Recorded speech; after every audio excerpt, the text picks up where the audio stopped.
لاہور میں غیر قانونی اسلحے کی بھرمار ہو گئی ہے، بدماشیاں جو ہے وہ عروج پہ پہنچ چکی ہیں۔ ڈر لگتا ہے کہ خدا نہ خواستہ وہی وقت ٹاپ 10 والا دوبارہ نہ آ جائے۔ یہاں پر بھی ایک ناخوشگوار واقعہ ہوا جو میں آپ سے شیئر کروں گا۔ حاجی گڈو صاحب ہیں جی، جو تحریک لبیک پاکستان کے ایک سینئر رہنما ہیں، ان کے ساتھ وقوع ہوتا ہے۔ ان کا جوان سال بیٹا جو ہے وہ اس کو قتل کر دیا جاتا ہے، اور کس چھوٹی سی بات پہ قتل کیا جاتا ہے آپ حیران رہ جائیں گے۔ میری تو سب سے درخواست ہے کہ جب تک ہمارے ملک میں قانون کی بالادستی نہیں ہوتی، جو کہ مشکل ہے، تب تک اپنے آپ کو اگر کچھ سڑک کے اوپر کوئی گھورتا بھی ہے تو سر نیچے پھینک کے چلے جائیں۔ گاڑی کو راستہ نہ دینے پہ فائرنگ ہوئی، بچے کو قتل کیا گیا، بچے کی والدہ کو گولی لگی، بچے کے والد کو گولی لگی، اس کے علاوہ پھر جو اس کا بھائی ہے بڑا ناصر، اس کو گولی لگی، سر کے پاس سے اس کے سر پہ گولی لگی ہے، اوپر سے گزری ہے اس کے،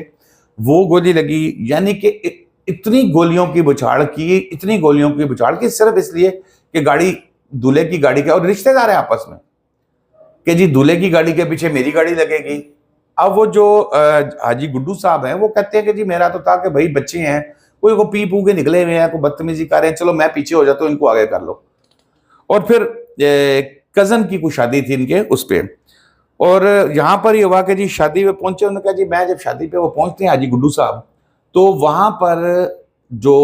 بیٹھ گئے وہاں پر، اور یہ جو صاحب ہیں جو جن کا اس کا بھی نام بھی ان کا یہ سامنے آیا جی، کوئی سم تھنگ ملک ہے، ہاں جی ملک مرتضیٰ وغیرہ جو تھے، علی مرتضیٰ، ملک مرتضیٰ وغیرہ یہ تھے۔ ان لوگوں نے آ کے وہاں پر حاجی گڈو صاحب کو ایک دفعہ پھر للکارا، اور انہوں نے کہا جی میں 5 بندے مارے نے تھے، میرا کسی نے کچھ نہیں بگاڑیا۔ حاجی گڈو نے کہا کہ جب تو 5 مارے نے، 10 بھی مارے نے، تو میرا تیرا کی تعلق ہے؟ بہرحال پھر خاندان کے کچھ بڑوں نے بیٹھ کے ان کی آپس میں راضی نامہ کرا دیا، صلح کرا دی۔ بات آئی گئی ہوگی، حاجی گڈو پہلے بھی ذہن میں اس کے یہی تھا کہ یہ بچے ہیں، چلو وہ کر رہے ہیں، لیکن ان کو کھندک اتنی زیادہ تھی، گاڑی کی جگہ نہ ملنے پہ، نشے میں یقیناً دھت ہوں گے، کیونکہ نارمل انسان تو اس طرح کی حرکت نہیں کر سکتا، نشے میں دھت ہوں گے، اور انہوں نے خود ہی جو ہے وہ پہلے معافی مانگ لی۔ پھر یہ وہاں سے شادی ختم ہوئی، نکل کے آ کے اپنے ڈیرے پہ چلے گئے۔ وہ کہتے ہیں کہ میرا چھوٹا بھائی ناصر جو ہے جب یہ نکلا تو اس نے کہا میں فارم ہاؤس جا رہا ہوں، چکر لگا رہا ہوں، تو راستے میں اس کی گاڑی پہ فائرنگ کر دی۔ اور اس کے بعد جو حاجی صاحب کا بیٹا ہے جو ندیم، جس کو مرڈر کیا گیا ہے، یہ بعد میں نکل کے گیا کہ جی ادھر چاچے پہ فائرنگ ہو گئی ہے تو میں ذرا جا کے دیکھوں سارے، اور وہاں گئے ہیں تو انہوں نے ان کی گاڑی، وہاں پہلے بھی فائرنگ کر رہے تھے، انہوں نے اندھا دھند فائرنگ شروع کر دی، جس سے میں پھر یہ خاتون بھی ساتھ تھی اس کی، ندیم کی والدہ،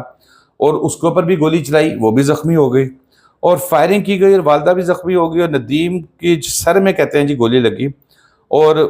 جس سے وہ جانبر نہ ہو سکا۔ اور پھر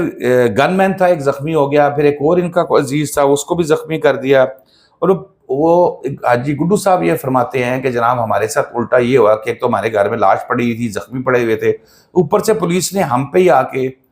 ہمارے ہی بندے اٹھانے شروع کر دیے، ہمارے ہی فرنیچر توڑ، ہمارے ڈیرے پہ چھاپے، سارا کچھ، بڑی مشکل سے انہیں یقین دیا کہ ہم تو مظلوم ہیں۔ تو پھر انہوں نے وہاں سے واپسی کا راستہ دیکھا۔ ندیم حیدر کا جو ہے وہ ڈیتھ ہو گئی تھی، جو حاجی گڈو صاحب کا بیٹا، اور یہ تحریک لبیک پاکستان کی گروپ ہے، اور اس میں تحریک لبیک کی طرف سے بھی یہ کہا جا رہا ہے کہ ہم اگر انصاف نہ ملا تو ہم اس کے اوپر بھرپور احتجاج کریں گے۔ اور